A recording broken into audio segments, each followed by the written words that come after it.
Yes, let's go live. Why not, YouTube?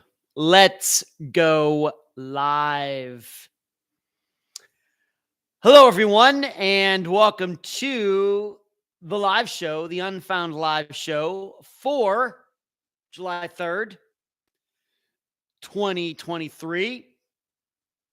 Hope everybody had a great weekend. It has been absolutely beauteous here in the Tampa area of Florida. And it's been dang hot. I was out there today and did a little bit of disc throwing. But everything's going good. I got a great, fantastic live show lined up for you tonight. Variety of topics. Going to be at least one large story that I've brought up before on the live show at least a couple times, and some new things. And before we are all done tonight, I will tell you about this coming Friday's episode. The interviews were done. Yes. Well, yeah, there were two interviews. Oh, they were done separately. They were done on Friday. So I'm going to tell you about this Friday's episode before we are done tonight. And I have a couple questions to answer from the audience. If any of you have any questions you'd like to ask me tonight about anything true crime or non-true crime related, please let me know right there in the chat. And if you'd like to monetarily contribute to Unfound, maybe in that kind of that July 4th spirit, you can hit the super chat, which is at the bottom there. It's in the little rectangle with the $sign in the middle if you'd like to monetarily contribute to what we are doing here. And also, we're kind of doing something new. I'm going to get to this a little later. But I want to see if we can reach a goal of 40 likes while this live show is happening tonight. 40 thumbs up. That means not everybody, but a lot of you are just going to have to remember to hit the thumbs up button. Can we get to 40 thumbs up? I'm even going to type it right here as during the live show. Can we do that? Can we do that? I'm going to pin that message right there. Can we get to 40 thumbs up tonight? I want everybody to see that when they come in here, so it doesn't, I'm going to pin it right there at the top. So let's see. I'm going to keep saying we got to get to 40. We're almost already halfway there. Almost. But let's see if we can get to that, because you don't know. It's important because it really helps us. That is part of the algorithm as it is understood for YouTube. If a video plays, how many thumbs up, the percentage of thumbs up that it gets. And that goes for all of you who are watching after as well. You're not watching this as a live show. You're watching it later.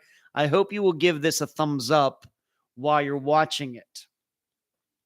Okay. And then for all of you who are listening to this as a podcast, you should be liking this, giving Unfound Live a nice review in whatever app you are using. All right. So I'd appreciate that. And if you're not yet a subscriber, I'm going to get into this a little bit later.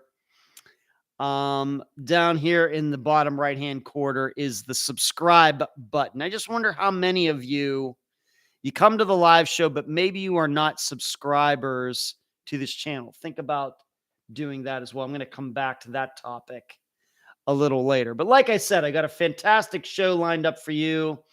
Unfound stuff, non-unfound stuff.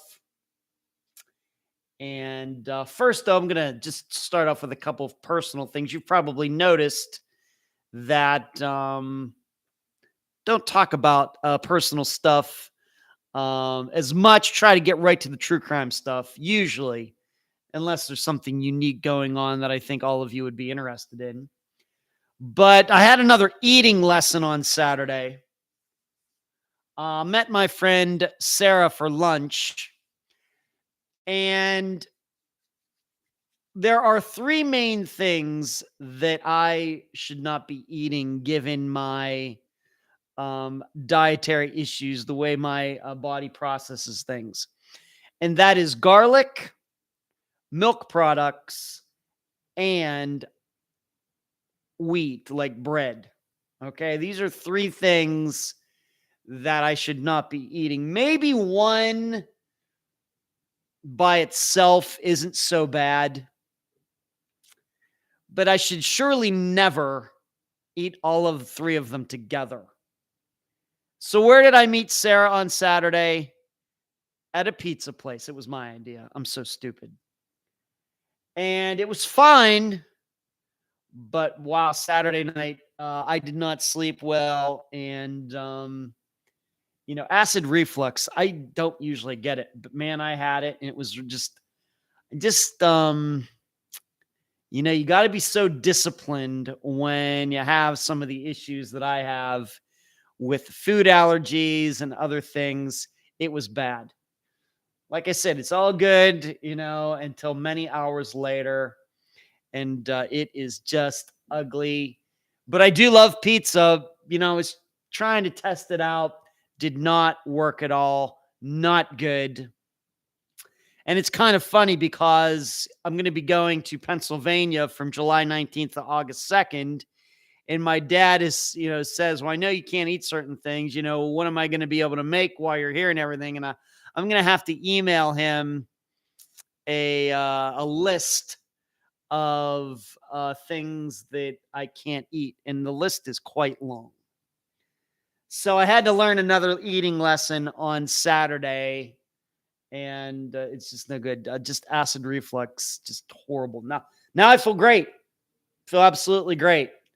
So it's just a little, feel bad about it, but I can't do anything about it. So I'm going to now see who is in here, and we'll move on to some other things. Hello, Karen. Hello, Melody. And Carrie, Assistant Carrie, how are you? And Penny. And hello, Kathy. I know, you said you were sick yesterday, Kathy. Sorry to hear that. Hello, Sarah. Shree, thank you for moderating. Puma. And I want to thank all of you in the green there for being supporters of this channel. If you are wondering why some people, you in the chat are wondering why some people have green names instead of like these gray names, it's because they are members of this channel. They get things that you don't. If you'd like to join them and they get little cute emojis and everything, all you have to do is hit the join button below and you can become a supporter of this channel as well and be cool like the cool kids. And Marty, what's going on? MT, I'm going to answer your question tonight. MT, the real coming to us from Australia. Patty, good to see you. I want to reiterate again as I'm going down the chat. Can we get 40 thumbs up tonight? We're halfway there. And I see some people have not given a thumbs up. We're trying to get to 40 thumbs up tonight. Can we do it? All of you out there on your phones, your tablets, your laptops, whatever. Thumbs up, please. Hello, Marty. Miranda says pinning it is a good idea because the chat covers the thumbs up button. So I know for me, it's out of sight, out of mind kind of thing. Thank you for telling me that, Miranda. Thank you for informing me.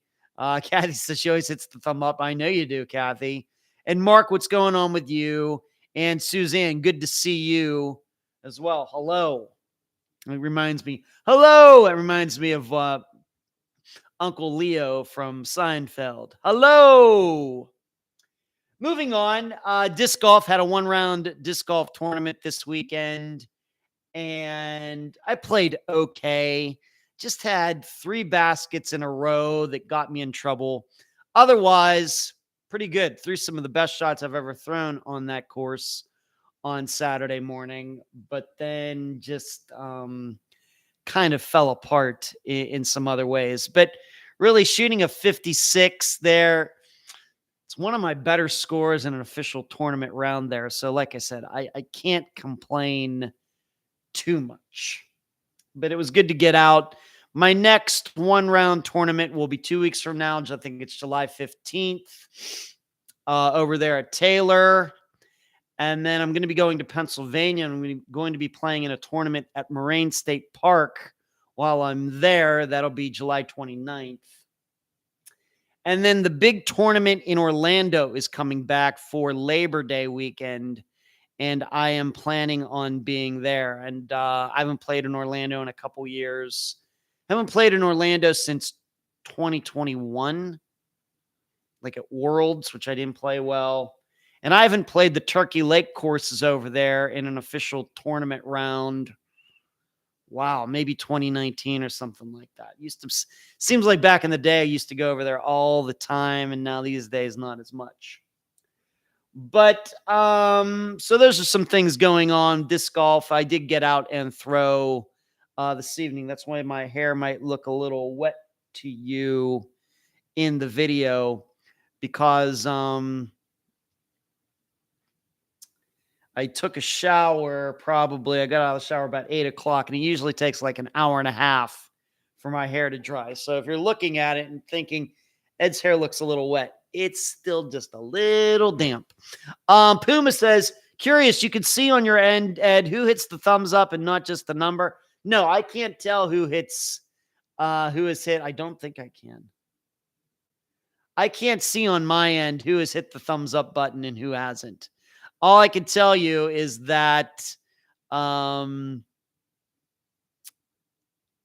what the number is, and then you know, if you think you've hit it, maybe you want to try again. You can, of course, only like a video once.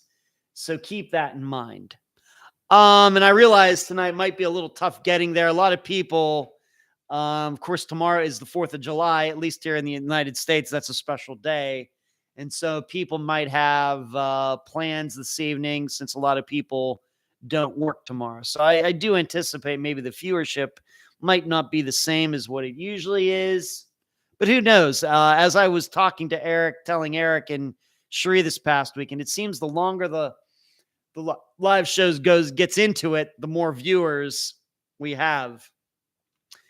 Curiously, it's a constant thing. So I don't know why that is, but that's why I'm picking out the number of 40. So 40 thumbs up would make me very happy tonight. So that means everybody has to hit the button. All right, let's move on to the meat part of the show. I'll just start with the Brian Vargo poll. You kind of, I think, all know me by now. Of course, a week and a half ago, I really enjoyed finally having Mara's disappearance on Unfound. Wasn't something that I thought would ever happen. Wasn't sure about that. I talked about that last week. Of course, it's a very well-known disappearance, and I was happy to do it. I thought it came out really well. A lot of good views, a lot of good it was received very well. The comments, like here on YouTube, have been very positive, and that's always, it's kind of important, because I realize there are a lot of people out there who know Mara Murray's disappearance. So when you can do coverage like that, and people find out about it, and they watch or they listen, and they already know going in a lot about the disappearance, but then they come away still with a very positive experience and even feel like they've learned things, even if they've known about Mara Murray's disappearance for a long time.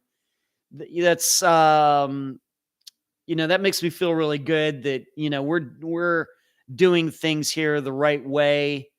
And as I was telling Eric and Sheree on Saturday when we had, or yesterday when we had our little meeting yesterday afternoon about a variety of topics, that the videos here on YouTube, it's 99% like, and that for Mara Murray's both episodes. And that's something, considering how divisive the commentary on that disappearance has been over the years. To have a video out there, to get coverage, and to get 99% approval rating is something. So little could I have expected that. But where I'm going with this, even though I enjoy covering those well-known disappearances, Brian Schaefer, Jody Huisentruit, Flight 370, Mara Murray, I still think that the specialness of Unfound is not, really looking for those disappearances like Brian Vargo's. A disappearance that really is not known by many people at all. Yes, it's on the Charlie Project.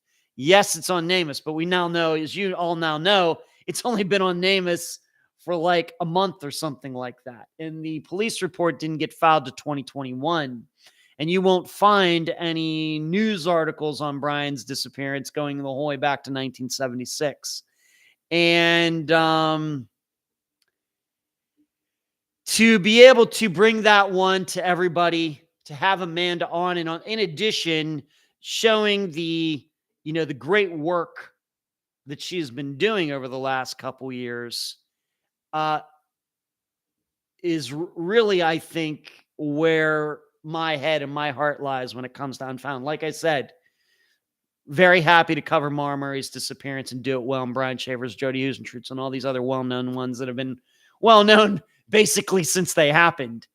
But one like Brian Vargo's and many others that we've covered over the years, these ones that are just lesser known, and getting them out there. And of course, they're going to be on YouTube or whatever forever. And I hope this leads to a resolution eventually. I love covering these really lesser known disappearances. And so I thought that Amanda did a fantastic job. It was certainly an information-packed 2-hour interview with her. So on that, as I do every week when we have a disappearance, on the next day, I posted in the discussion group a poll, asking, what do you think happened to Brian Vargo? And so I'm just going to read it off right now. Just hold on for a moment so I can refresh the screen so I can get the most latest results for all of you. So the Brian Vargo poll, it was, what happened to Brian Vargo? And if you're not yet part of the discussion group, please, if you're on Facebook, please ask to be led into the discussion group. We have we have 8,600 members in there. And this is going to be very relevant later when I talk to you about something new we're going to be doing with the live show. But what happened to Brian Vargo? The choices were, he started a new life somewhere. He met with foul play soon after March 9th of 1976. And the third option, the third choice, was he committed suicide somewhere. In the discussion group on Facebook, the most popular choice was 63% of the vote was that he met with foul play soon after March 9th, 1976. It seems like those discussion group people, man, they really love the foul play choice in it seems like any poll that's put in there. Second was he started a new life somewhere, and that with 22%, and then with 15%, 15% of the people said he committed suicide somewhere. So once again, he met with foul play soon after March 9th, got over 60% of the vote in the poll in the Facebook group. In contrast, and this often happens, you've heard me talk about this before, in the think tank, which we conduct every Sunday evening at 7 p.m. Eastern time, although this one started at 6:45 because we had on the ground last night at 8:15. Think tank was exactly the opposite. In fact, I was really surprised that most of the people in the think tank believe that Brian Vargo committed suicide shortly after he went missing, March 9th, 1976. So it's exactly the opposite. Like I said, this happens all the time. But I have to tell you that I was really surprised by the suicide choice. I really thought that in the think tank, and you should know the way you do the think tank. And if you'd like to be a member of the think tank, patreon.com/Unfound Podcast. And you have to sign up at least the $12 a month level, but you get a lot of other things for that money. I was expecting, we conduct I do all these questions. We have this discussion for like an hour. I asked them very pointed questions about the disappearance. Then at the end, I ask everybody, well, what's your theory? What do you think happened? And I have to admit that I did not see it coming at all, that when we got to me asking them what their theories were, that so many of them would say suicide. There was nothing that I sensed in asking them all these other questions, us talking back and forth last night, that would lead me to believe so many of them thought he killed himself. But that's what the majority choice was in the think tank. And once again, if you want to be a member of the think tank, and everybody who's in the think tank loves it, patreon.com/Unfound Podcast.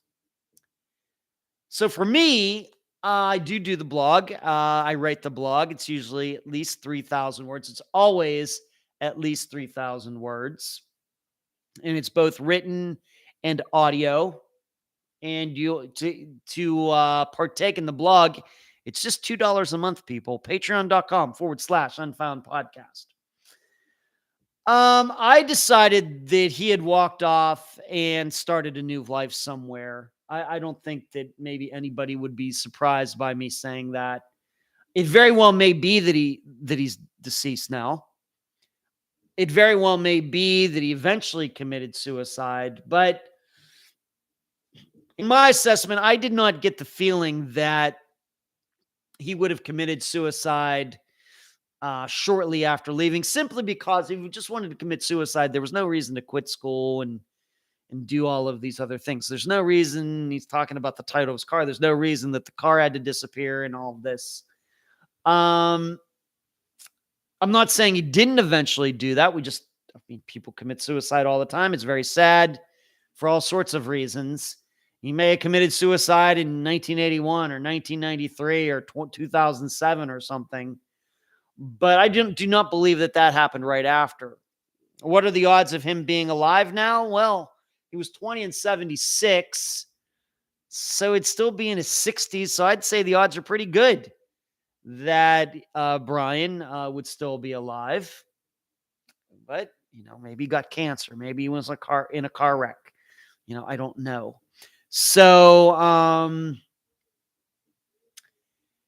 So everybody was, I guess the three groups, the discussion group poll, the think tank, and myself all differed this time, which is really, really, really rare. As far as I can remember, of course, we've been doing the polls in the discussion group for a very long time. The think tank's been going on, I think since like the beginning of 2019, and I've been writing the blog since 2017. And it's very rare where the discussion group, the think tank, and me all decide differently.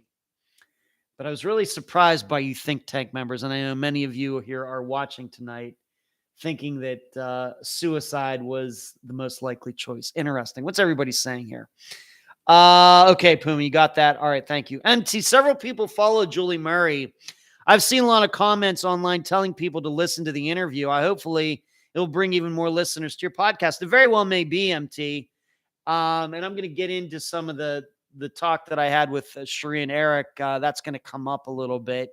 But certainly, since the YouTube views are public, you can certainly see that part one viewing is what, 2,400 or something now, which I know compared to a lot of other true crime channels out there, that's not many views, but sometimes I start to wonder, are those views really real or not? Because it can all be faked. But that is way above usually what the views get for the episodes on there. Unfound is an audio, it's audio. It's a podcast. Anything that happens here on YouTube, even with this live show and with the episodes putting on YouTube, is like a secondary, what we might call a secondary market. Most people, 95% of the audience out there partakes in Unfound audio through iTunes, Spotify, or wherever else. It's just a small part of the audience that takes part in the episodes, listens or watches the episodes on YouTube. I just want all of you to realize that. So when you see, an episode on YouTube that's only gotten 1,000 views, like I said, that's just like 10% of what that episode, the coverage it usually gets. So with Mara Murray, part 1 being well into the 2000s, and part 2, I don't know why part 2 is lagging so far behind. I don't know what that is. It's lagging a little bit. Even it is well ahead of where the episodes usually are. Certainly, covering Mara's disappearance, is boosted. It's just a popular disappearance. Everybody knows about it. But of course, that's not the reason I wanted to cover it. I just thought it was time that we do that. And I'm glad Julie came on. So with Brian Vargo, though, it does seem, and, you bringing that up, MT, that the Brian Vargo disappearance, even though he is not known at all until Friday, his viewership has been well ahead of the curve as well. So very well may be, MT, that the Mara Murray episodes, whether audio or video here on YouTube, have brought more people to Unfound. We'll just have to see what kind of trend there is, MT, but it's certainly possible.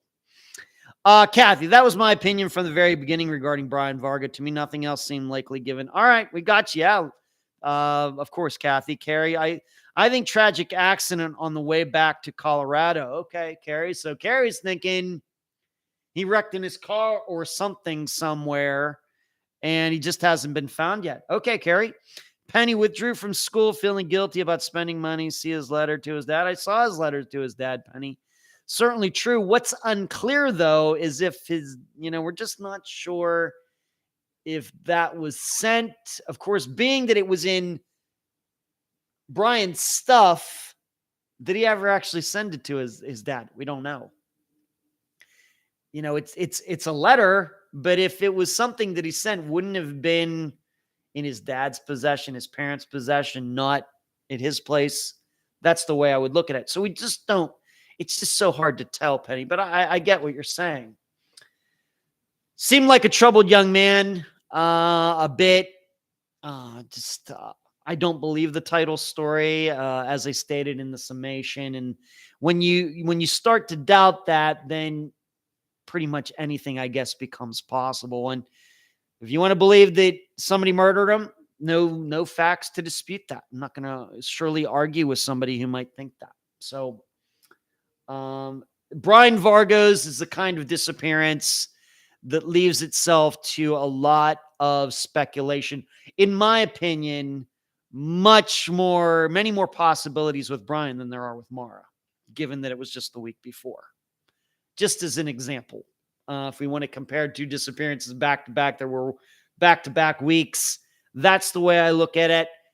Maybe you see something different. Penny, he may not have sent it. Writing is like therapy. Write it out, ponder. Maybe will lead to a decision. Right. So we just don't know. Penny, we just don't know. All right, let's get to some national news. And going to talk about Suzanne and Barry Morphew again. And I just want to remind all of you, this is still a disappearance. Despite Barry being charged and the charges being dropped and everything else. And of course, a lot of people do believe that she was murdered and probably Barry did it.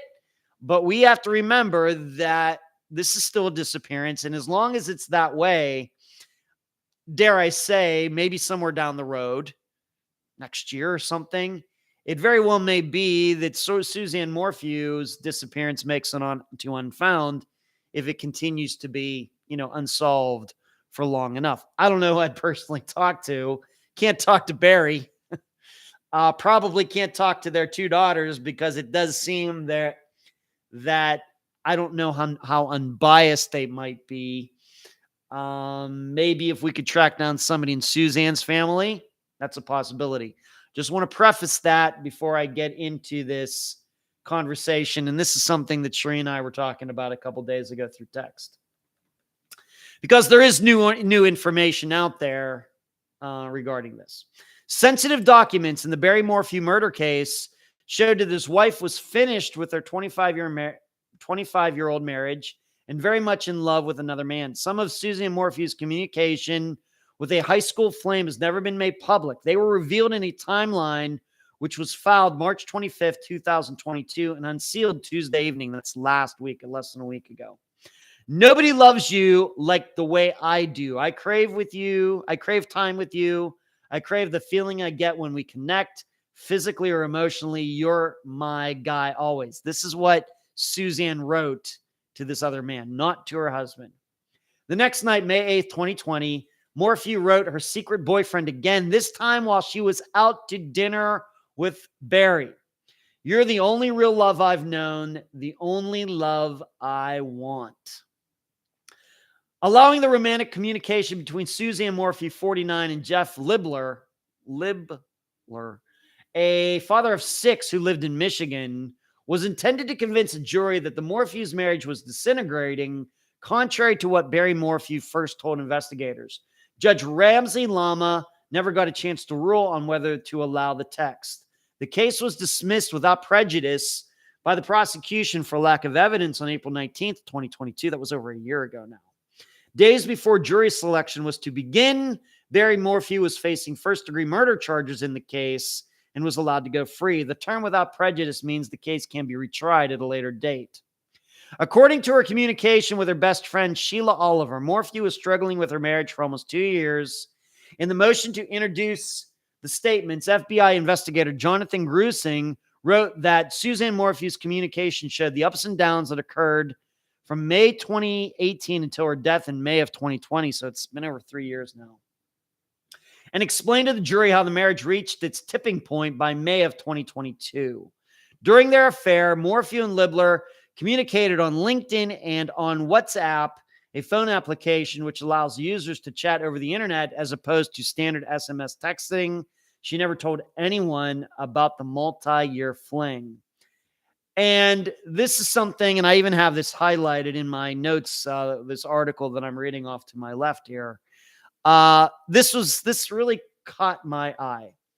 Not even investigators knew about the affair until months after Morphew disappeared. So this Jeff Libler guy did not come forward when it happened.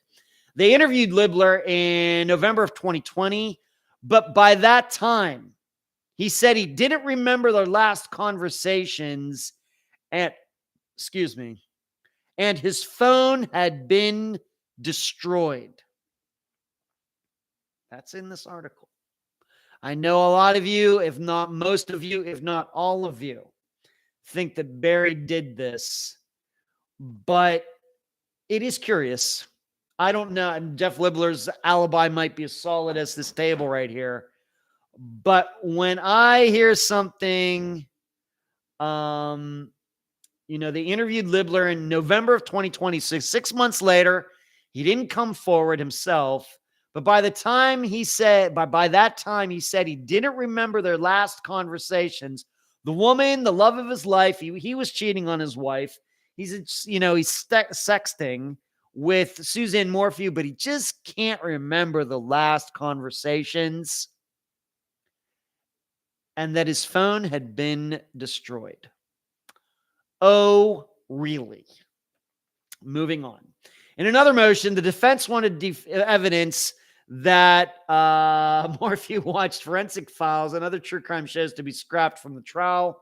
Not all of Suzanne Morphew's heartfelt thoughts revealed in the motion were new.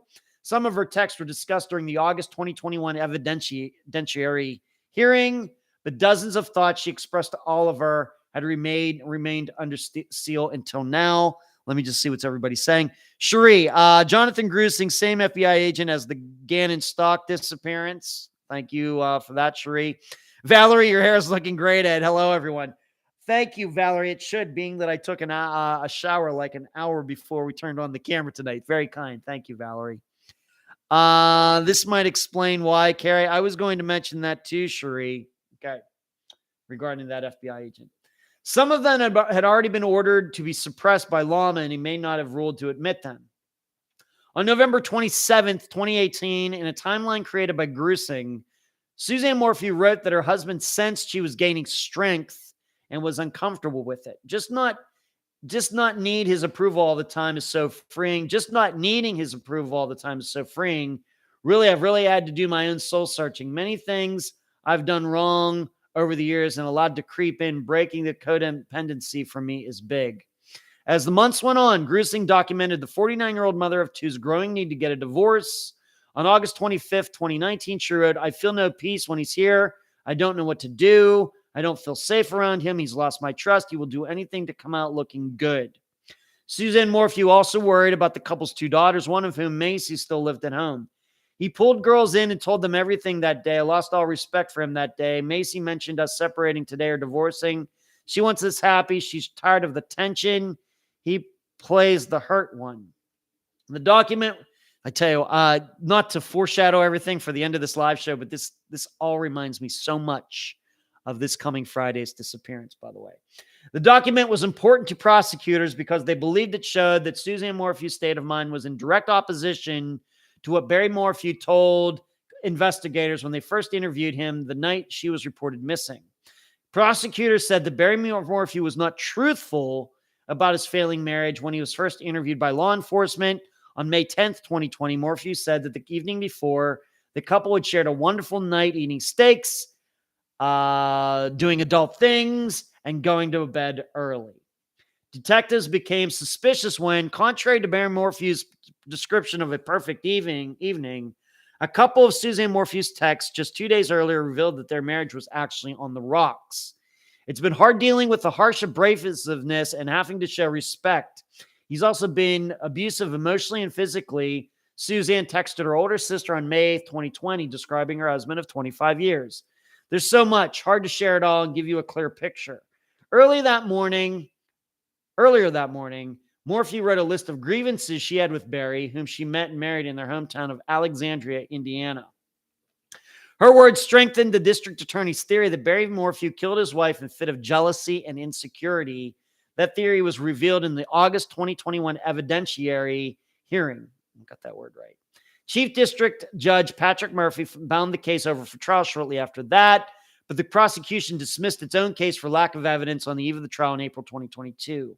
In a text interview, Barry Morphew's attorney, Iris Eiton, said that the judge's ruling to release case documents came out of the blue and that Morphew does not have the emotional or financial resources to continue this battle against the prosecutor's misconduct. She challenged the release on the grounds that Morphew has already suffered for 3 years in trying to get his life together. Last month, Morphew filed a $15 million civil rights lawsuit, which states that he was wrongfully arrested, jailed, and prosecuted for the alleged murder of his wife, Suzanne, for a crime he did not commit. The Morphew investigation has been fraught with challenges. Murphy recused himself due to a friendship he had with an attorney involved with the case.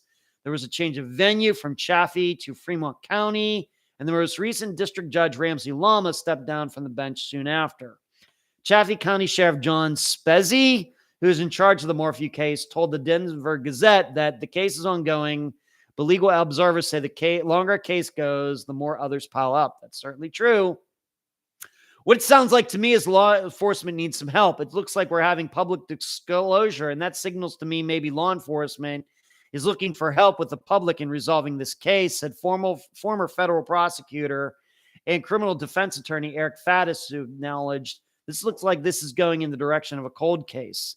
Dave Lipka, a Colorado Springs criminal defense attorney, said a 3-year-old murder investigation, even one this high profile, can be a burden on law enforcement. In practice, when you have a case this old, a motion to dismiss that has been granted, you will not have the same amount of resources dedicated to the investigation. Suzanne Morphew's body has never been found. Deputy District Attorney Mark Hurlbert said that prosecutors suspect they know where her body is located, but that she is in a difficult spot. I'm going to come back to that. Though Eiton did not want the documents released, Hurlbert did not challenge the decision to unseal them. Lipka was surprised because it's usually the opposite. Generally, you want to keep information sealed. If you have a true investigation, you don't want to taint the jury pool by releasing information that may not be admissible at trial. All right, let's just go down into this. So I'm going to read this again. Here's what the police are saying. She is in a very difficult spot, meaning Suzanne. We actually have more than just a feeling, and the sheriff's office is continuing to look for Mrs. Morphew's body. 11th Judicial Deputy District Attorney Mark Herbert said Monday, so just, I think, a week ago. According to the Denver Gazette, Herbert made the stunning claim during the hearing called by attorneys for Barry Morphew, who requested to keep records in the case sealed indefinitely. Barry remains a suspect, even though charges against him were dropped just before his trial. Investigators said their probe could take months or even years to determine whether the 49-year-old mother, who never returned from a bike ride in 2020 while her husband was away on business, was murdered. So that was a long article for me to read, but that has all happened within the last 10 days. So some of this, getting a better idea of what was going on in the Morphew marriage. We have these texts, we have these messages. We now know what this other guy, has said, and putting that all together. And I can hear people already setting off fireworks. I guess it's July 4th already in Australia, right? The real. But if you hear anything in the background, I'm here out, I live near the beach, and so people can go out the beach and shoot fireworks into the Gulf. If you hear any of that, that's what's going on. But let's see what everybody is saying here.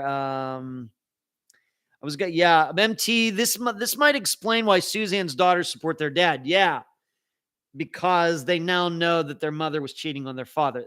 MT, I can't argue with that. And Shri is saying Jeff was in Michigan. Carrie, even more so, a bird and one high profile. Yeah, it certainly is a burden. This is a high profile disappearance. Once again, there's no proof that Suzanne Morphew is deceased. All right. If there were, they would have prosecuted. They wouldn't have dropped the charges last year. Let's just remember this.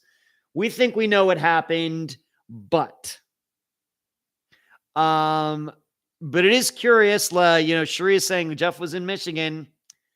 I know, but you hate this is what makes this tough stuff tough. So tough. This stuff so tough. You have two adults who should know better. Sounds like Suzanne was in a horrible marriage. She should have just gotten divorced. I know it's easy for me to talk, but cheating on your husband, whatever Barry was doing, just get away, do it. Just get it done. I would say the same thing to men. This is not a gender thing, but just a lot of adults who know better, and they're acting very badly. The issue here is that the way I look at it, and we've covered many, many disappearances like this, and we're going to cover another one very, very similar to this on Friday. Just like I said, giving you a thumbs up. It just doesn't seem to me, and I realize many of you know this case a lot better than I do, but just reading something like for the last 10 minutes, however long it was, it just is clear to me that they can't break Barry's alibi to the point that a jury will believe it. We know that people can be convicted, although we know it's rare. Killers can be convicted without bodies. We know it happens. Rare. Would like it to happen a lot more often. Would like to even for it to happen in disappearances that we've covered on Unfound that seem very similar to this one. The difference, I would say, in contrasting most of the ones that we've covered on Unfound, the Marion Hurleys, the Rosemary Rapps, the Angela Greens who have disappeared. The issue is that those men didn't need alibis because they said they were at home right where their wives were. This is what the big difference is between theirs and the Morphew disappearance. And it makes these unfound ones, does it make them harder to prosecute or easier to prosecute? Being that all the victims and their husbands have never been prosecuted, that never even been charged with anything. It shows us how hesitant prosecutors are to do this. It shows it maybe how difficult they see doing it, to do it. Whereas with Suzanne Morphew's disappearance, the big elephant in the room is that Barry says he was totally somewhere else. And dare I say it, if it had just been home, this is one of those like counterintuitive or paradoxical things that you often run into disappearances, at least the way I look at it, doing this for almost 7 years. I can almost say with a lot of assuredness, if Barry Morphew had been at home when his wife went missing, and it was all the same, everything was the same, that her bike, he says that she went out with her for a bike ride and never came back, I doubt to this day he would have been charged with anything. That he was, wherever he says he was, it almost seems to me that is what caused people to be suspicious. What are the odds that when he says he's out of town, it was when she goes missing? What are the odds? Whereas husbands and wives usually live together. So there are no odds because that's what's happening most of the time. They are usually together most of the time. It's just, I don't know, there's something there. I don't have it all mapped out or anything, but as I was reading this article, preparing to bring it to all of you, it did occur to me that if Mary Morphew is home, everybody would still suspect that he did something to her, but I don't think any charges would have been brought to him against him. But because he says he was out of town, and I know, and everything, it just made it seem like I bet he wasn't out of town. But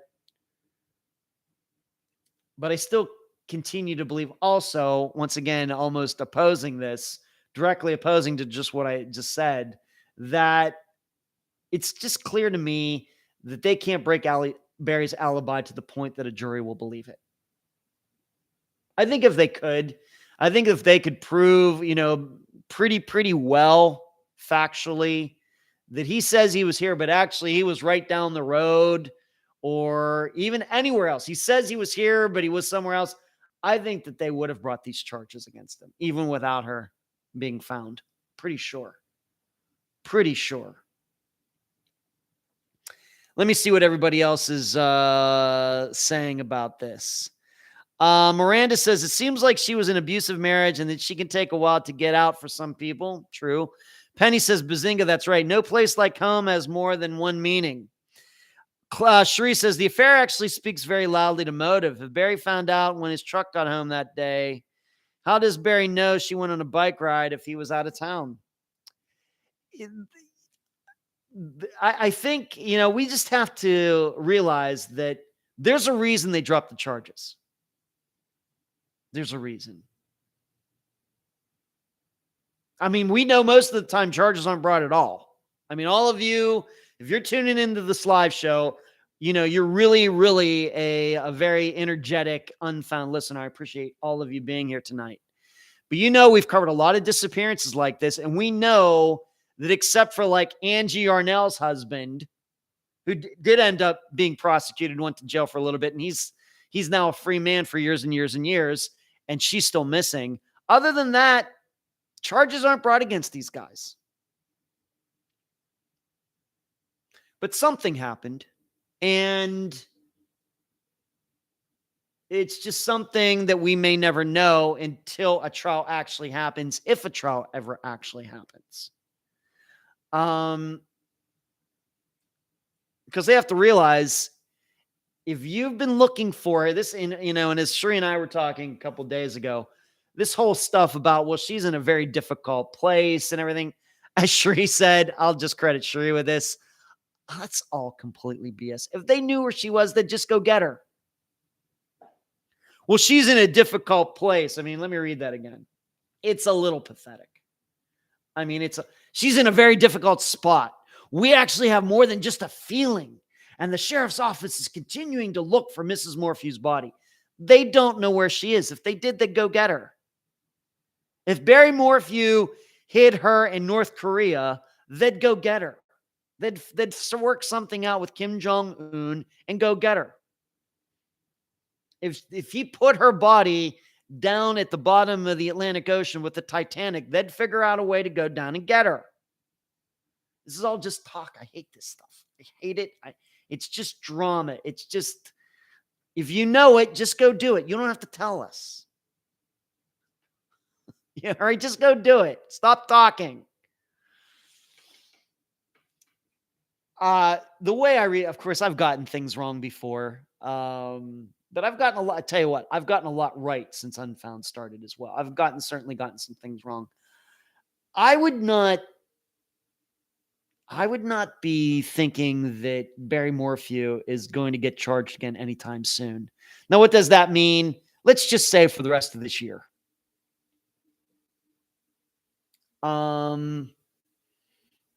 If they could have really broken his alibi to the point that they know he's lying, they would have charged him and wouldn't have dropped the charges. If they knew where she was, they would have gone and gotten her. If they would have found, a murder weapon or something like that, they wouldn't have dropped the charges. If they had somebody who could prove there was video of him in the area around the house the time that she went out for the bike ride, they wouldn't have dropped the charges. They dropped the charges. And we also know, if they don't have that stuff now in July of 2023, they're never going to have it. Because all of those things would be enough to sustain the charges. And a jury would look at that even without her body and say, you know what, he's lying. That's enough to convict him. It's the whole Steve Pankey thing all over again. It's the whole, is having played a major part in that. There's no proof that Steve Pankey killed Janelle Matthews. The jury inferred it. And you know how I feel about that. With this, it's the same thing. And coincidentally, this is in Colorado too. If you don't have this information now, I don't know how you're ever going to get this information regarding Barry and everything else. So it very well may be this might end up being an Unfound episode somewhere down the road. Very well may be. Let's put it this way. If Unfound's around for another 10 years, and this is unsolved for another 10 years, I think the odds are pretty good this will end up a disappearance on Unfound. And I think I think so. This is just the feeling that I'm getting on this. It's bad news when they charge somebody and then drop the charges, and it doesn't seem like anything has changed since they did so. Let's see.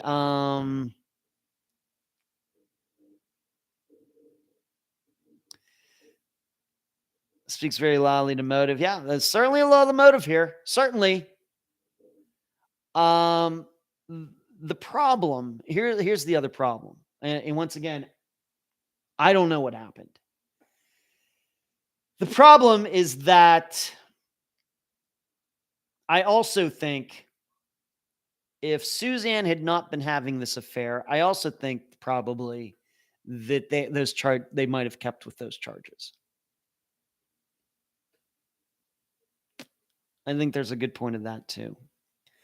Carrie says right now they can cast doubt by pointing at the boyfriend. Yeah. Or the boyfriend's wife. Absolutely. Rockford, Barry's defense attorneys have enough other noise and distractions and shiny things to distract the jury. That's the problem for the prosecution. Well, that and the well thought out alibi. Yeah. And that's, I'll get to that. Thank you for bringing that up, Rockford. Miranda, I think he said he noticed her bike wasn't at home. Marty, that's true. If they know, they would get her. Yeah. Yeah. They don't know. Art. Hey, Art Vandelay. Dennis Rodman would go get her from Look at You, Art Vandelay from North Korea. Nicely done, Art Vandelay. And I know who Art Vandelay is. Penny, I can guarantee if it was my family member, remains would be recovered. No two ways about it. Shree's not going to get $15 million either. Yeah. Kathy, Shree, one of the oldest motives in the world, a spouse leaving partner, spouse cheating on partner. They don't have enough evidence yet. Penny B, they have to drop the charges if they want to preserve the right to prosecute. He has a right to a street trial. That's true, Penny. But you wonder why they brought the charges in the first place. Do you think they were trying to scare him? I don't know. Let me go back to what Rockford said. Yeah, I'd like to just ask all of you this. We're almost to that 40 thumbs up number. That is spectacular. We were 4 short of 40 thumbs up for tonight. That is spectacular. Can we get to 40? We got an hour and 5 minutes. Can we do it? And I appreciate all of you for partaking in this little goal of mine tonight. Thank you very much. Are you inclined to believe that if we are to believe, hypothetically, if Barry Morphew killed Suzanne Morphew, do you believe that this was something that was planned out days in advance? Or do you think that this was some spur of the moment thing? What do you think?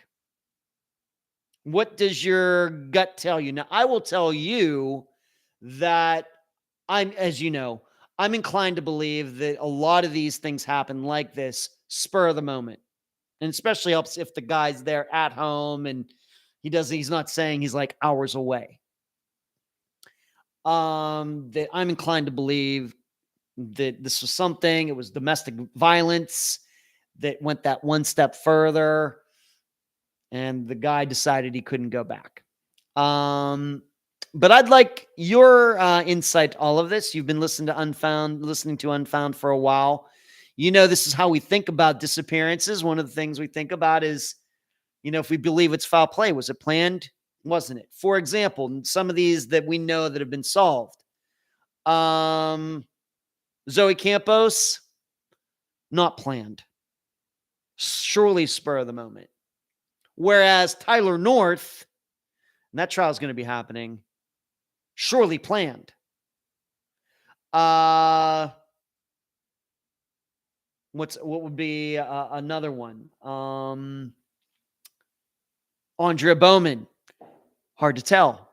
Probably planned, because there is a belief that the reason that Dennis Bowman did this because Andrea was telling the school nurse that she was being abused. This would then lead us to being planned. On the other hand, it very well may be that it wasn't planned. Of course, Dennis Bowman, when he just pled guilty to it, he said that, he hit her or something and she fell down the steps and died. So really, he's blaming it on the steps.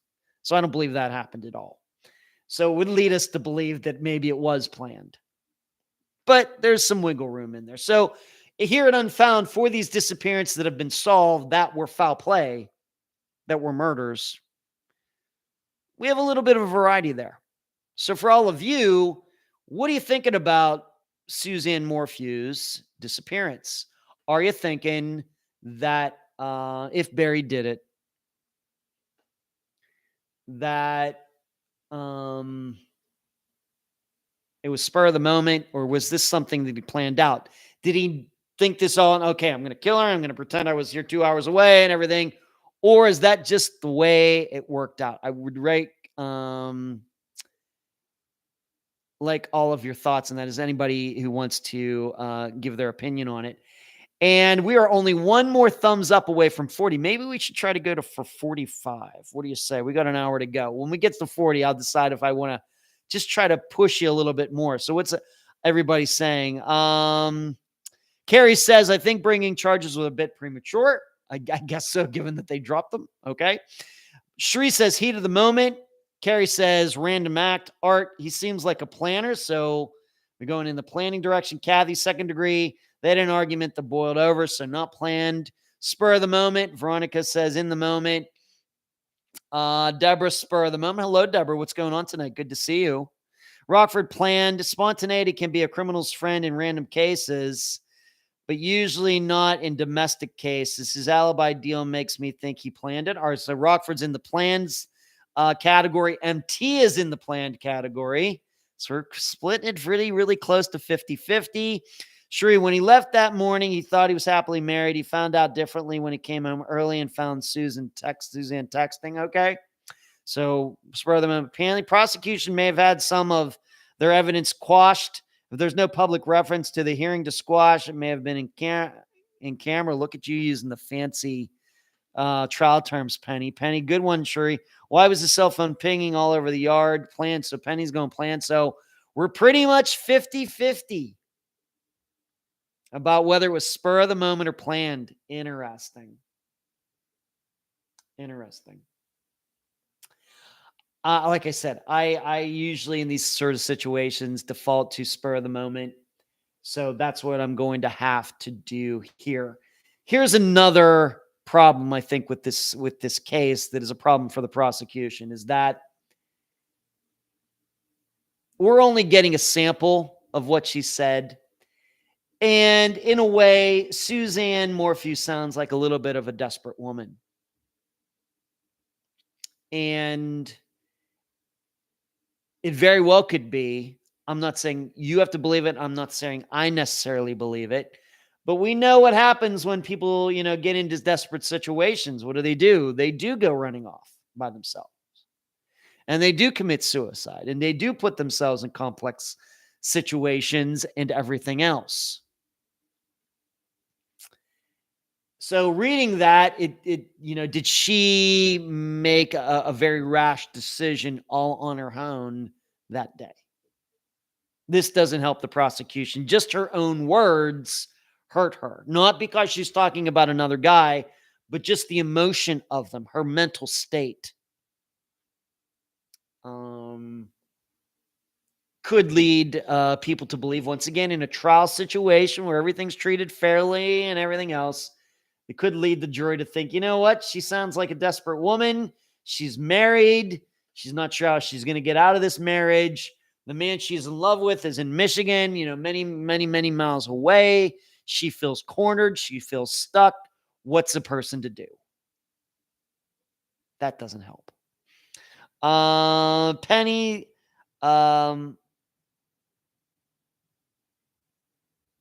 Sheree says, I think he was chasing her, Penny. So she's on her bike, he's chasing her. Penny seems like an organized guy, so planned. Okay, Penny. That's controlling, less planned. Okay. And Charlotte, what's going on with you, Charlotte? Good to see you. All right. Let's move on to, I'm going to answer both questions so I don't run out of time tonight. I'm going to move on to this. So this is a great discussion we've had with Suzanne Morphew. It's very fascinating to me that the audience split 50-50, like almost 50-50 on planned or spur of the moment. You all of you always fascinate me. Thank you so very much. And we've made it to 40 thumbs up. Can we go to 45? Can we get to 45 thumbs up? And I realize the viewership's actually under that, but people come and go and everything. If you're just getting into the chat now, we've gotten to 40 thumbs up. Can we get to 45 thumbs up with less than an hour to go? Penny, on top of Barry being volatile, his wife had wickedly duped him. 2 years she covered up. He was beyond livid. Yeah.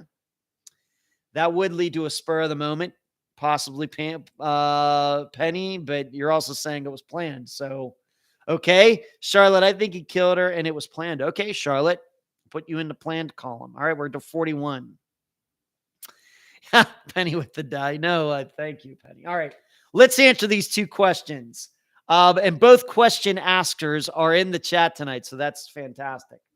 MT asked me, being that I do talk about concerts that I've gone to this year, of course, I've gone to see The Cult, and then I went to see Megadeth, 9 days ago.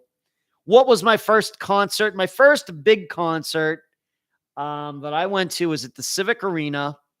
It was in May of 1984. I went with Brad Laddick and his parents, and we went to see Lionel Richie and Tina Turner opened for him. Right? Fantastic show. That was my first concert. And I like Lionel Richie's music. Got no problem with it. Grew up with it. Fantastic, even though I'm a metal guy. But the thing is, what was really interesting, that Private Dancer Tina Turner album that kind of put her back on the map again after so many years. Of course, if you've seen her movie or know anything, she really struggled for a lot of years after she left Ike. I mean, she had nothing. But that album, Private Dancer came right out at that time. Right within a couple days, one way or the other, of me seeing that concert. I saw her right on the edge of when she became huge again. And so she was the opening act. And here, 4 months down the road, she would be headlining her own tour. That's how big Private Dancer was. But I got to see Lionel Richie and Tina Turner together because at that time, she just hadn't gotten big yet again. I remember it as being a great concert. I remember all night long, and I still remember that concert. I remember where I sat, where we sat, but that was my first concert. After that, I did not go to another concert until August 1989. I went with my best friend to this day, Brad Carastori, and a girl that went to Kiski. Her name was Monica. I'm not going to give last names. Monica. There was another girl named Jean, and then another guy, PJ, and there might have been a couple other people. We all went as a group. We went to see Warrant, and Kingdom Come opened for them. And they played in the basement of the Syria Mosque. Yes, the basement. It was this really little crowded nightclub venue. I was really close to the stage. My ears rang for like 3 days afterwards. It was so loud. But that was when Warrant was just kind of coming on the scene, had been out, and it was just Dirty, Rotten, Filthy, Stinking Rich. Cherry Pie had not come out yet. And that was a fantastic concert too. So 1984, Lionel Richie, Tina Turner. Then over 5 years later, my next concert was Kingdom Come. You might remember that they had some good tunes. They kind of sounded like Led Zeppelin, opening for Warrant.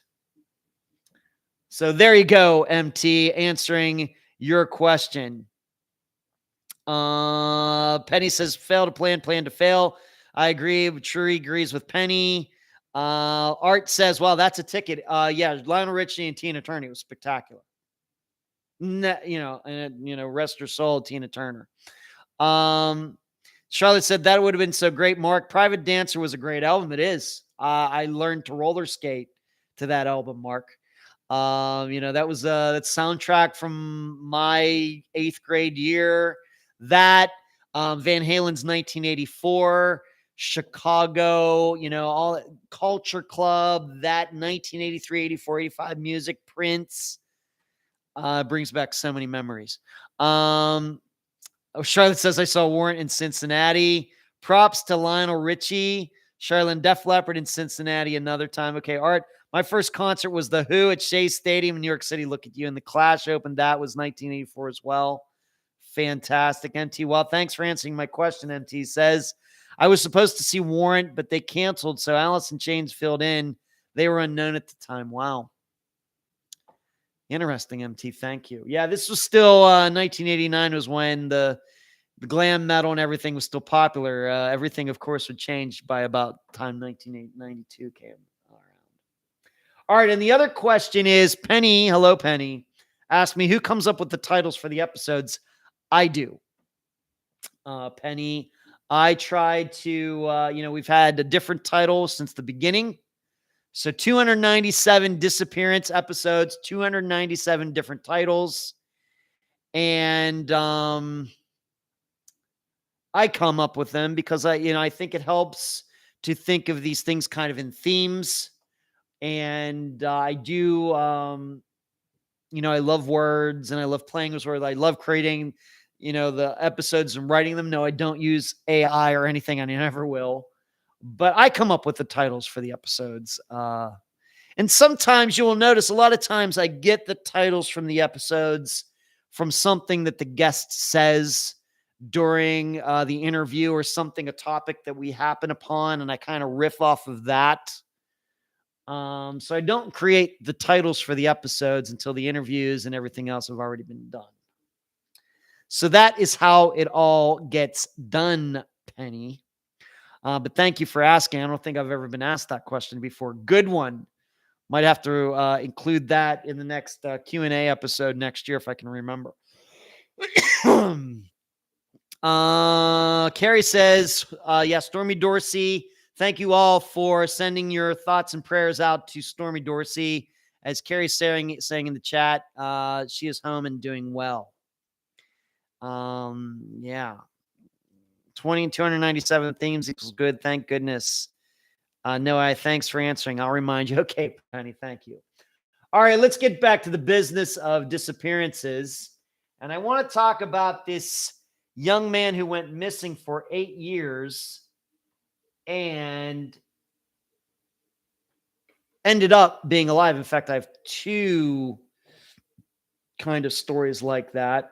But I have to go up here and find the, let's see here. Where is it? No. All right, I'm going to read the original story, and then I'm going to read the updated story. The original story. The last time Rudy Farias' mother saw her son was when he went to take his 2 dogs on a walk on March 6th, 2015. So this is a full year and a half before Unfound ever got started. March 6th, 2015. I won a tournament in March 2015 near his home in Houston, Texas. He's just had so much thrown at him the past few years. Brenda Paradise, that is her last name, private investigator working for the Farias family, told Dateline. Officials say the 18-year-old left his home around 6 p.m. with his 2 dogs. Several hours later, one of the dogs returned home. The next morning, the second dog came home. Both were missing their leashes. According to family members, Rudy had been suffering from depression for several months. Several years ago, he lost his older brother to a motorcycle accident. Paradise says both Rudy and his mother were 2 of the first people on the scene the day of the accident. He watched his best friend die right in front of him. His brother was his best friend in the world. He's just gone through so much more than anyone his age ever should. Detectives are openly investigating. Once again, this is written back in 2015, but say they do not suspect foul play at this time. Right now, it is just classified as a missing persons case. And we have an officer assigned to the case who's tracking down all the leads brought to us.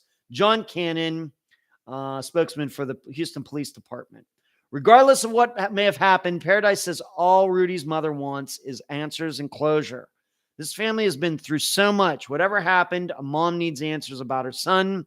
Rudy is described as 5'8", weighing 215 pounds with brown hair and brown eyes. If you have any information about Rudy, please call the Houston Police Department. Well, that was back in 2015. Over 8 years ago. Well, here is the updated story from this past weekend. Houston. Gotta get this. A Texas man who went missing as a 17-year-old is recovering in the hospital with his family 8 years after he disappeared. Authorities say Rudy Farias IV went missing from Houston in March 2015 when he was 17 years old. He'd been walking his dogs, who reportedly returned home without him. His family then reported him missing, telling officials he was diagnosed with depression and anxiety. Authorities searched for Farias over the next several days, but did not find him. 8 years later, the now 25-year-old Farias is recovering in a Houston hospital after his mother says someone called 911 upon finding him unresponsive outside a church. Farias' mother says he was found with cuts and bruises on his body and blood in his hair, and she believes he was badly abused and beaten.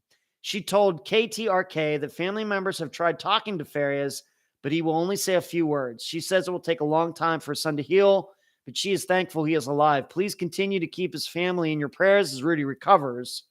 In the hospital, the Texas Center for the Missing tweeted. The nonprofit said on Twitter that Farias was found Saturday, so just 2 days ago. Authorities confirmed Sunday he had been located and was safe. Tim Miller, the director for Texas EquuSearch, many of you know who he is, helped search for Farias after he went missing in 2015. He told KPRC he never would have imagined Farias would still be alive. We believe in miracles, and this certainly was a miracle, Miller said. I can't tell you how many times we searched, how many leads and tips came in, and they just kind of faded away. Now, all of a sudden, this. Police have not said what led to Farias' disappearance, or where he may have been for the past 8 years. At the time of his disappearance, in fact, investigators said they did not suspect foul play. So this is really great news.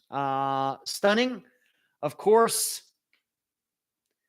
You know, we've experienced that now twice here on Unfound just this year with the rediscovery of Brandon Roberts, and then the more recent news about Alan Glasgow being alive. And of course, unfortunately, the story there is not quite as happy because he says he doesn't want anything to do with his family, his friends. Of course, he has a child with the woman who was the guest. He doesn't want anything to do with any of them. Whereas with Brandon Roberts, he was found in the hospital. It may very much like what's going on here with Rudy, and that he is now home. I've not had a chance to talk to his mother yet. I should put that on my list of things to do. But of course, in both of those disappearances, those men were not missing for 8 years. Those are much more recent disappearances that we had covered. Now, one thing they left out of both stories is that you might look as being the motive for his disappearance is that his father had committed suicide the year before. And it wasn't just that. His father was actually a police officer, I think, in the Houston Police Department, and that his father was being investigated for ticket rigging. And when the investigation started, the father committed suicide. This happened the year before Rudy went missing. So maybe because of the suicide, maybe because he's a police officer, they left it out of both these stories. But there are other stories out there where you can find this. Now, what I did in trying to, look a little more into this, Rudy's disappearance was on the Charlie Project, and here's a partial of that. Rudy suffers from depression, anxiety, and post-traumatic stress disorder. Making see why. Lost his brother, lost his father. And he has previously attempted suicide. He may not have been taking his medication at the time of his disappearance and may be disoriented as a result. Rudy also suffers from asthma and used an inhaler, which he was carrying at the time of his disappearance. But the inhaler was found actually after he went missing. So, of course, as a person who also has an inhaler for specific instances, those things do run out. So no way he could have been using it for the last 8 years, or we just don't know. And so what was he doing all this time? People are looking for him. He's a 17-year-old. He's found in the general area of where he went missing. And then he just pops out of nowhere on the steps of a church. I'm hoping that one of these days soon, he will talk about where he was the whole time. But it's we know how many of these stories, they pop up like this. There's great news. And then you never hear about them again. But for those of us who like to study these things and try to understand what's going on, how can we apply Rudy's disappearance to all these others that we think might be like them that we've had on Unfound? We have to know what was going through that person's mind over 8 years. How did he avoid being seen? How did he avoid people searching for him? What did he think if he saw anything on the news about him? If he saw any posters or flyers that were put up? Did he go to another city? these are all questions, of course, that I would like to ask him. I don't know if I'll ever have access to them, but I'd certainly like to know all of this. Because really, I mean, let's just admit it. Given what we learned about Rudy,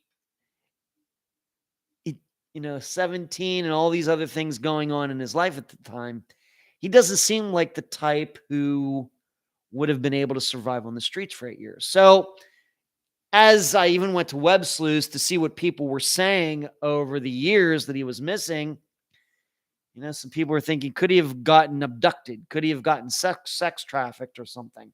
And given that when he was found, it seems like he had been beat up, maybe I think it's a little too hard to tell. I'd like any of your insights into what you think went on with him for these last 8 years. If you want to put that in the chat, please do. But it's a surprise.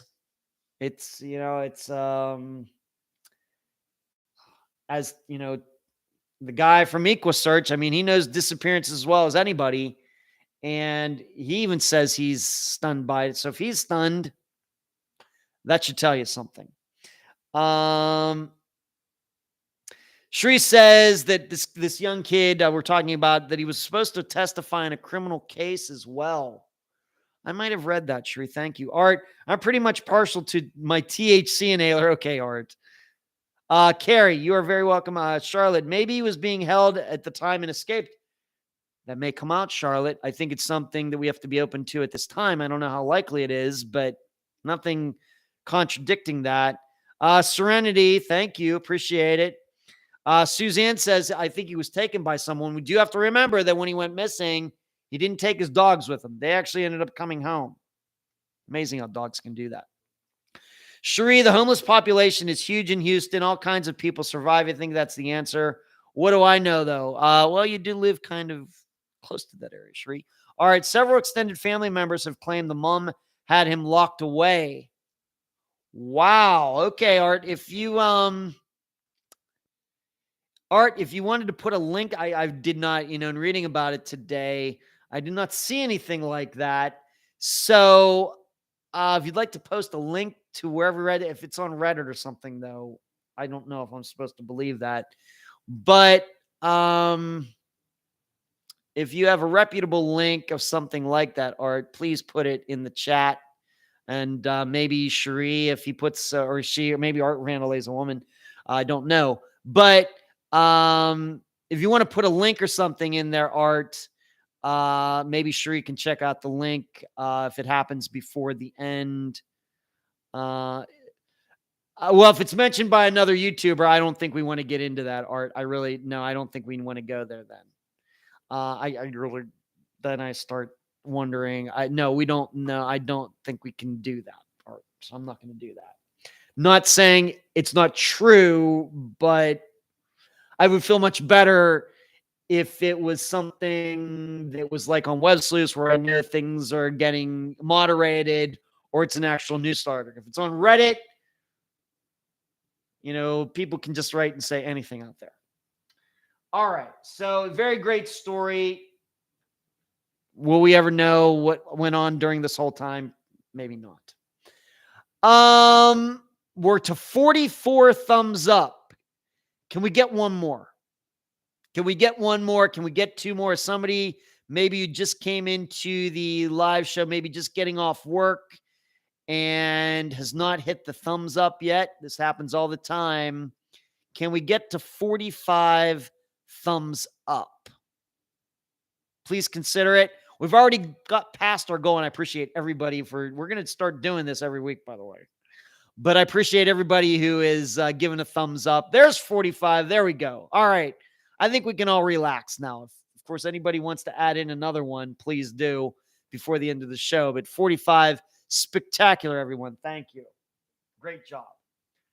All right. Let's go back. There is a big change coming to the live show. No, it's not changing days. It's not changing times or anything like that. But let's rock. Maybe his injuries have to do with why he surfaced rather than his experience over 8 years. I think the same goes for Brandon Roberts. If he wasn't badly injured, it'd still be in the wind. That's a very good possibility, Rockford. Thank you. Very possible. Sure. Marty, can we get to 50? Can we get to 50 thumbs up? Maybe we can. Maybe we're at 45. Can we get to 50? I feel like I am an auctioneer. But I want to get back to the live show is going to be changing. Now, for people who have been with Unfound for a long, long time, you know that this show originally started on Tuesdays on Facebook. Maybe some of you remember in the very, very, very, very early days, like late 2017. And then it went to Wednesdays on Facebook. And then it went to YouTube on Wednesdays. And for over a year now, we've been on Mondays. And I'm going to say it again. You just do not know how much it's made my life easier for having this on Mondays instead of Wednesdays. But the big change that's coming, though, is that you will, in the near future, I'm not saying it's going to be next week, but in the near future, you will be able to access this live show live, even if you are not on YouTube. This came from a meeting that I had with Cherie and my other assistant, Eric, yesterday. And actually, technically, it was something that Cherie mentioned to me a couple months ago that I didn't do. But I put it right to the top of the list when it got mentioned again yesterday. That you, in the near future, will be able to access this live show from Facebook, from Twitter, and even from inside the discussion group on Facebook. So it will be live streaming in all of those places at the same time. You'll be able to comment, you'll be able to like everything else. And I'll be using a program called StreamYard. And I just started messing around with it. I should have done this a long time ago. But I looked at it today. I'm going to have to learn how to use it. Cherie's I'm probably going to be doing some practicing this coming weekend, myself and Cherie. And so you will not have to be on your YouTube app to watch the show. And you'll be able to do this in the group. I know many, many, many of you are in the discussion group. I know many, many of you, have liked the Facebook page or on Facebook or whatever else. And if you've liked the page and you follow the page on Facebook, and my instincts tell me people will spend more time on Facebook than they do on YouTube, you'll just be able to watch it there. You'll be able to comment and like and do everything you're already able to do like we already do here. And that is going to be starting in addition to that. But once again, the time is not changing. The day is not changing. The live show is still going to be 2 hours long.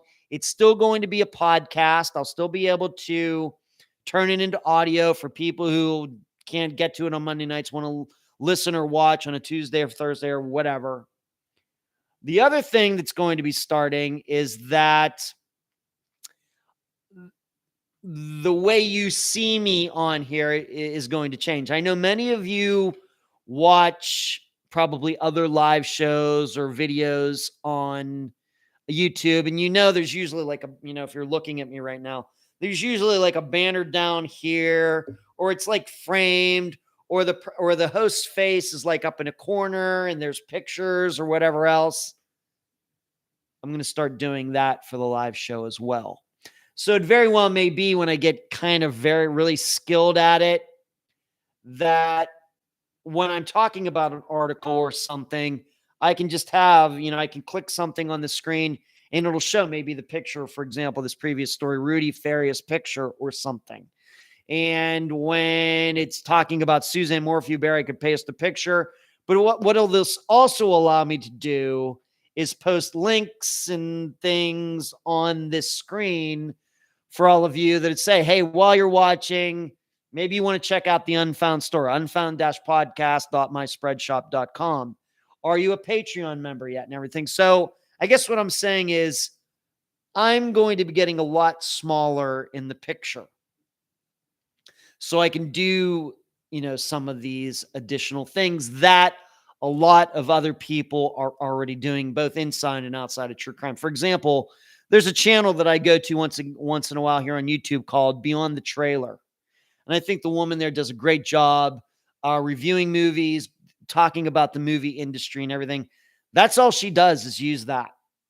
When she's talking about movies, she'll have little, pictures of the movies. And when she does a live show herself, she's, has posts about, sign up to do this, do that, like this video and everything else.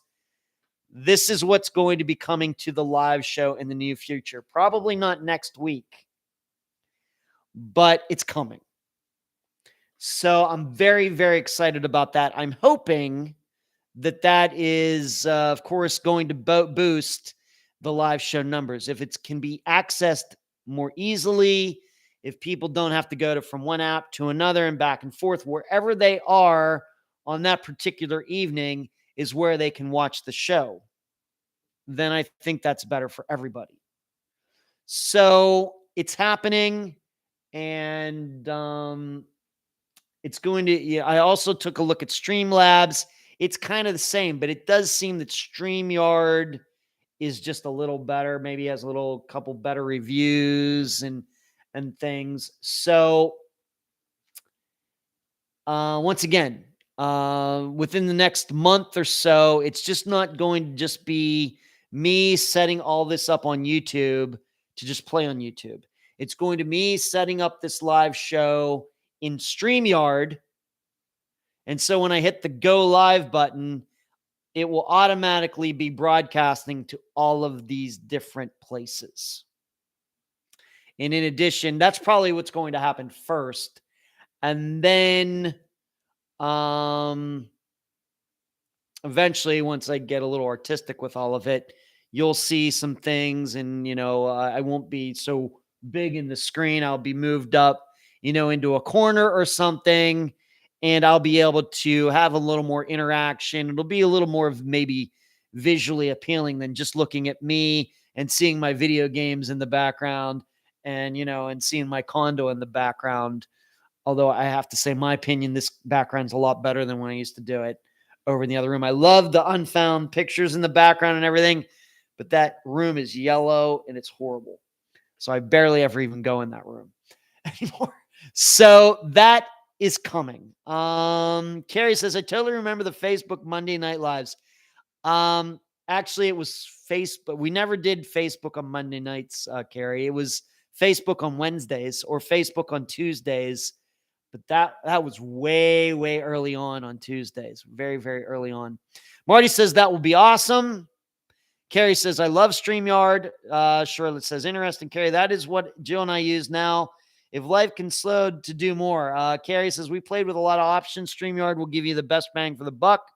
Carrie, we haven't gone live with it yet, but record with it. Okay, very good, Carrie. Wednesday, Tuesday. Yeah. So that is coming to the live show. So, you know me. I like switching things up. I like trying new things. Marcus, I guess we won't get to see Ed's name anymore with him being in the corner. Ed's mane anymore. Oh, don't worry, Marcus. You're going to still see this hair. The hair's not going anywhere. Don't worry. I'll make my picture large enough that everybody will get to see this hair. And you should know, if any of you have forgotten, this is all my real hair. If you want to see my hair, my hairline, there it is right there. But I'm going to be 53 on August 1st. And I don't color my hair at all. The hair genes, man, very strong. MT, will live show still be on YouTube or only available through Facebook? No, it's going to be on YouTube. It's going to be simulcast on Facebook page.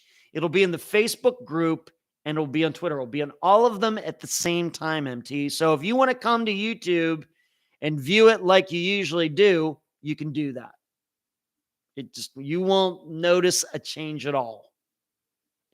But for any of you who maybe, aren't on YouTube very much, except for this live show or something, if you want to watch it somewhere else, you will be able to do that. The chat and everything else will be the same. So very exciting. Some of the other things, that came up, really not sure that I want to get into some of the other things that Eric and Cherie and I talked about right at this moment, but that was the major thing that that came from the meeting that I wanted to mention tonight to prepare all of you for that. And I'm very excited about it. Moving on, a couple more unfound things, and I want to get to one more national article before we get to this Friday's episode. Should know this Friday, we're coming up on disappearance number 297. Now, those are just episodes. Now, of course, in some of those episodes, we've covered the disappearance of couples. We covered the disappearance of an entire airplane with passengers on it. But as far as episodes with disappearances, this does not count the Q&A episodes. It doesn't count the update episodes. It doesn't count any of the revisited episodes. It doesn't count the anniversary episodes. These are just the disappearances that were covered. We're coming up on number 297 on Friday. Crazy. No way, no how could I have ever predicted getting to this number. You just do not know how stunned I am by that. And I can remember thinking, back when I was about 115, and I thought that was a lot. And I was like, man, what's it going to be like getting to 200? And what's it going to be like getting to 250? And of course, we've blown right by that. And I know that there are a lot of other true crime shows that have been out for a lot longer. For example, Generation Y has been out since 2013. They have 700, 800 episodes or something. Maybe not that many, maybe 500 or something. But, so I know there are other true crime podcasts that have been out longer. But when you're kind of a niche podcast and you only cover disappearances, to get to that, and I could say the same thing, The Vanish. The Vanish started also in 2016, but early 2016, I think January or February. So I'm guessing, and I know though that Marissa maybe takes some weeks off, I've been told. And I know that she became a mother at some point in all of this since The Vanish got started, so she can take off as much time as she wants. So she's probably around that number 2 somewhere in there. I don't know. Maybe some of you maybe listen to her and maybe maybe she even talks about it as well. But it's probably at a higher number. But I'm just amazed that we made it this far. Really. Considering all the problems that it took to get this thing started. So this Friday, disappearance number 290, an episode with a disappearance in it. Number 297. I think overall, Unfound has about, let me see if this is open. I can check that. Unfound as a whole has 377 episodes, of which 290 will be 97 of them are disappearances. So the other 80 are update episodes, revisitation episodes, couple Q&A episodes. Those are the other things that take up the rest. And there were some 2-parters in there as well, probably, but 297. It's crazy. It's a crazy number to me. Nobody's more surprised than I am. Moving on, another important unfound item that I want to bring up. And Charlotte, I think you were here in the chat, Charlotte, I think you were the one who let everybody know that Stitcher is going away. So I don't know how many of you really listen on Stitcher. I know what people, they tell me on my the statistics that I get for Unfound. They tell me, the percentage that are listening on iTunes, Spotify. Stitcher is not one of the popular places where Unfound is, gets listened. But it's going away. Right, Charlotte? You've said that, and from what I've been told, it's going away. So anybody who uses Stitcher out there, if you're listening to this on Stitcher, you're gonna have to find another app. Now, the good news, I think, is that you can listen to podcasts on Spotify for free. Remember, I am a paying member of Spotify. I've been a member from Spotify even before Unfound got wrapped up in the Spotify stuff. But I pay for it. But what you get when you pay is you get access to all the music without any commercials or anything else. Whereas if you're going to listen to Spotify for free, the podcast is free because why? All the podcasts have advertising in them. So, Charlotte, you might have to think about Spotify. The way you get Spotify is you just go into, if you're listening on your phone or whatever, if you just go to Google Play and find the Spotify app, or if you have an iPhone, you go to the iTunes store, you go to the apps, and you download it. So that's how you can do that. And to me, my opinion, Spotify is easier to use than iTunes. So even though I know that iTunes is the most popular place where people listen to Unfound. So for all of you, Stitcher is going away. My recommendation is get the Spotify app. I'm not saying there aren't other choices, and I'm not saying this because Unfound is part of it. But as a person who uses Spotify for other things, I listen to podcasts on there too, although they're not true crime podcasts. It's a really good platform. I think you should consider it. Rockford says, hey, speaking of Eric, he did a great job with Unfound on the Ground yesterday. I confess that it's been a long time since I thought about Ambrose Bierce, and I had no idea about the disappearance. That's why we do it, Eric. Or that's why we do it, Rockford. These well-known disappearances were well-known disappearances at one time, and then they kind of go into the sands of time.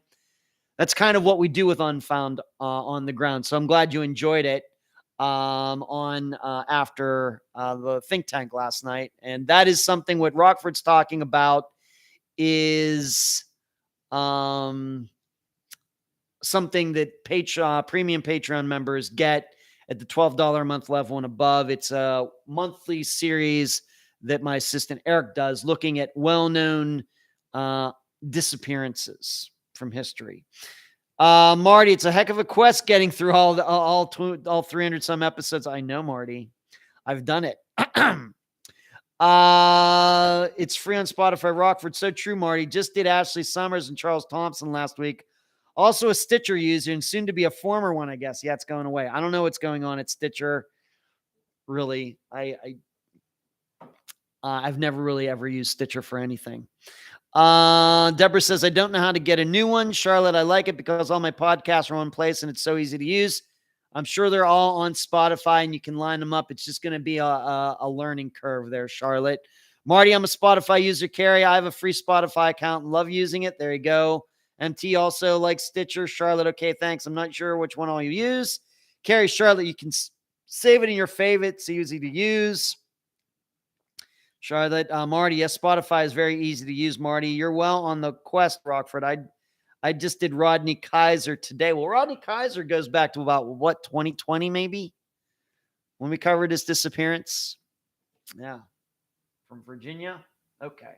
So Stitcher is going away. One more thing before I get to one more news item is that another thing that came out of the meeting yesterday was that Shri has tracked down a new website person. And I can't wait to speak to this young man. Shri, I'm very excited about this. So, the website needs updated. And I'm hoping that this young man, I can give him some good insight, kind of a vision. Not going to expect changes overnight, but just kind of give him some ideas. So I'm very excited about the website getting a new look before the year is over. So, Cherie, thank you for getting that done. Deeply appreciate it. Charlotte says it's because Sirius owns Stitcher and is ending it. Okay, I didn't know that. All right. One more item before, and I didn't really have a chance to get all that tonight. Probably, I really wanted to talk about, I suppose I could make this the last topic. Maybe some of you, we got about 12, 13 minutes before I have to call in a night. Some of you probably saw that resource officer Scott Peterson, coincidentally having the name Scott Peterson, was found. He was acquitted this past Thursday of child neglect and other charges for failing to confront the shooter who killed 17 people at Marjorie Stoneman Douglas High School back in 2018. It's known as the Parkland School Massacre, and that did happen here in Florida. You will see that a jury of 6 people acquitted him of all charges. And my perception is that the public is very stunned by this and pretty miffed about it as well. And, it's one of those things that the public, I guess the jury, you could call the jury the public, I guess, got its say. And for some reason, these 6 people decided that he was not guilty of the charges brought against him. It says, without an on-point statute to base their case upon, prosecutors tried to make the law fit the facts instead of the facts fit the law, lawyers said. That is always a tough courtroom battle to win.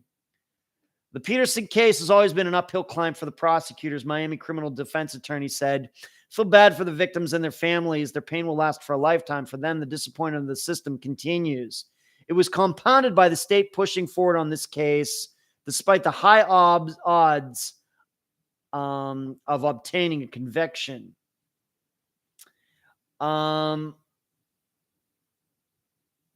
Florida has well-defined statutes that cover unlawful actions law enforcement officers might commit, such as unjustly shooting or beating a suspect. But none says a school police officer must act while students are being shot. I'm going to come back to that. That is what Peterson is accused of doing nothing. He has insisted he would have acted, but echoes prevented him from pinpointing where the gunshots were coming from. He'd faced a possible lengthy prison sentence if convicted. The school's on-campus deputy Peterson was in his office February 14th, 2018, when Nicholas Cruz began his 6-minute attack, firing about 140 shots with an AR-15 style rifle inside a 3-story classroom building. Peterson and 2 unarmed civilian security guards arrived at the building within 2 minutes. Cruz was at the opposite end, killing the last of the 11 people he would murder on the first floor. An unarmed security officer had opened a door to go after him. Security video shows Peterson got within feet of another door and drew his handgun, but then backed away, taking cover next to an adjoining building 75 feet away. He radioed arriving deputies to stay 500 feet back. Meanwhile, Cruz headed up the stairs to the 3rd floor where he would kill 6 more, beginning 73 seconds later. Peterson would stay next to the alcove for 40 minutes long after the shooting had stopped.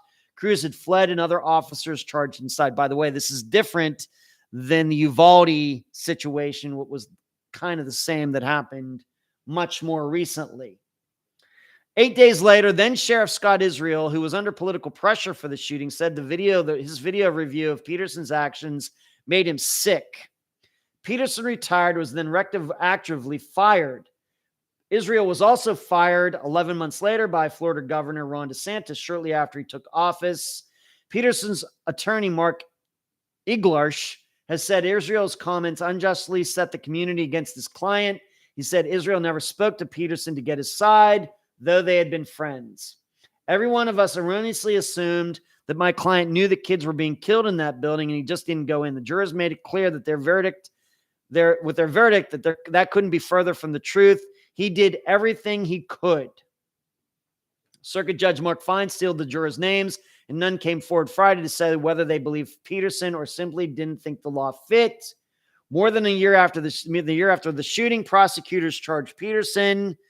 The most serious counts were in child neglect, a charge most commonly levied against parents whose lack of care leads to their child's death or serious injury. To be convicted, Peterson had to be considered a caregiver to the students who were shot, an assertion that caused the skeptical Judge Fine to almost dismiss the case before it got to the jury. University of Miami law professor Craig Tricino said that if the prosecution's theory were true, every first responder then would be subject to criminal liability for child neglect. Anytime there's a child present, at any time, an officer is also present. And I could go on reading this article. But, let me read. Are you reading? Okay, you're going back and forth. Okay. Art said not long ago, SCOTUS ruled that police have to no duty to protect us. It's weird to me. Here's what I think I know about this. Once again, as all of you know, I have no police officer experience. I never aspired to be a police officer, could not have been a police officer for a lot of different reasons. But here's what I think I know. And by the way, we have 9 minutes to go. We have 3 more thumbs up to 50. Can we get 50? I need 3 more people. Maybe somebody who's gotten in here late. We need 3 more thumbs up to get to 50. But here's what I think I know. If on the day before this happened, so February 13th, 2018, Scott Peterson is at his job. Somebody shows up there, a reporter, and asks him, "What is your job here?" I'm pretty sure, pretty sure. I don't know how long Scott Peterson's answer would have been, but I'm pretty sure that he would have said, "My job is to protect the students. My job is to protect the children." I'm sure that would have come up somewhere. The issue is that his defense in court was that my job is to not protect the children. To me, you can't have it both ways. Now, I know there's not necessarily a law that fits, but we also know that juries do convict people even if the law doesn't quite fit. And we also know, on the other hand, that juries let people go or find them not guilty even if the law fits. I guess you could call both things, kind of jury nullification, kind of. So so he has a gun. What is he doing there? What is he doing there? Why does he have a gun? If his job isn't to run toward somebody who's using a gun, why does he have a gun?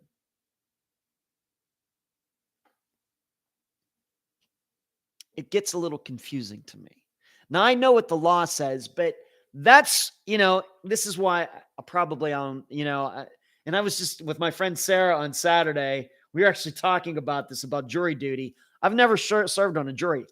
As I joked to her, I've been part of a criminal trial twice on the stand, but I've never been in jury duty. It's usually the opposite.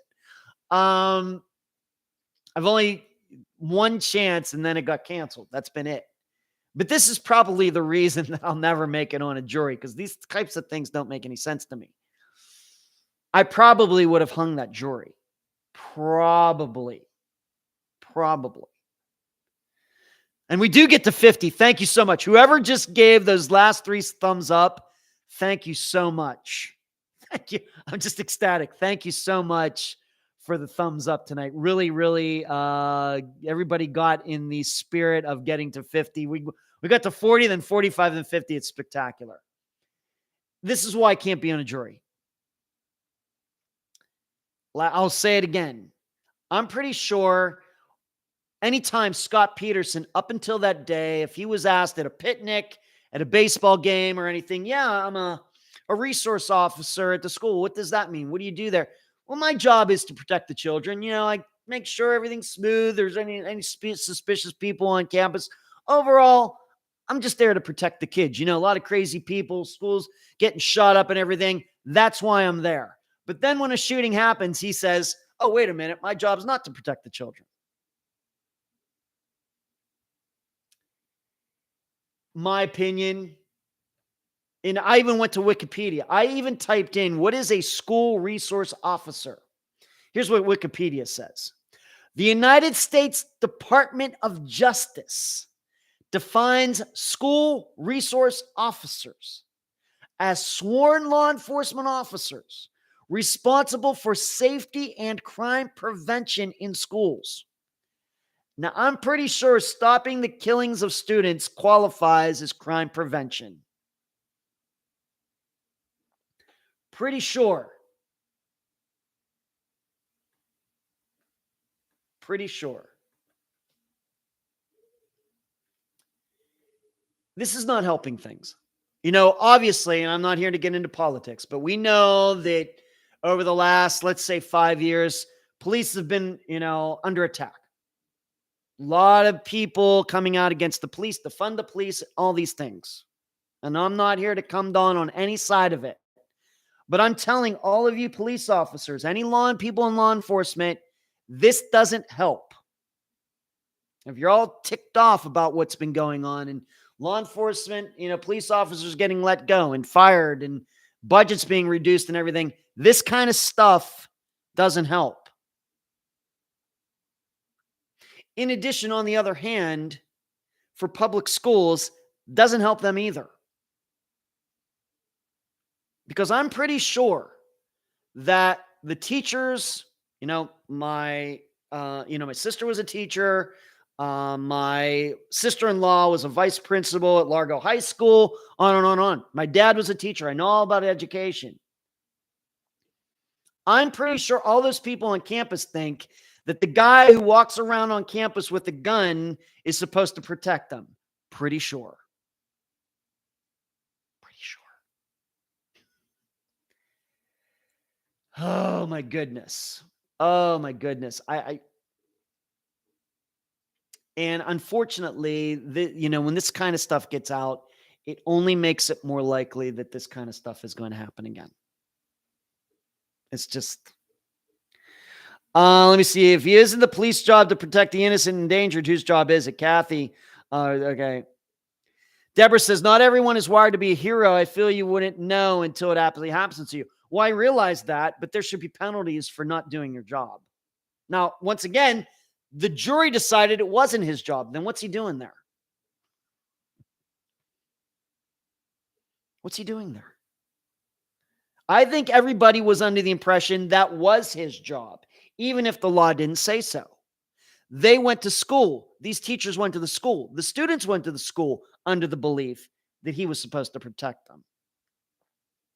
Maybe there's going to be a civil lawsuit. Maybe. I don't get it.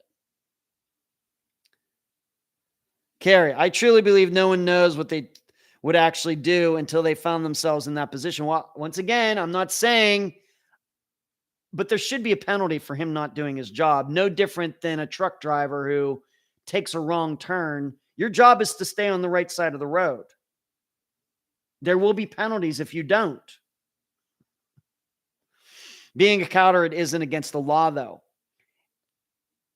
Ed, I think you nailed it. The law may not be written well enough to match legislature's intent, let alone the average citizen's sense of justice. Many juries will follow the law.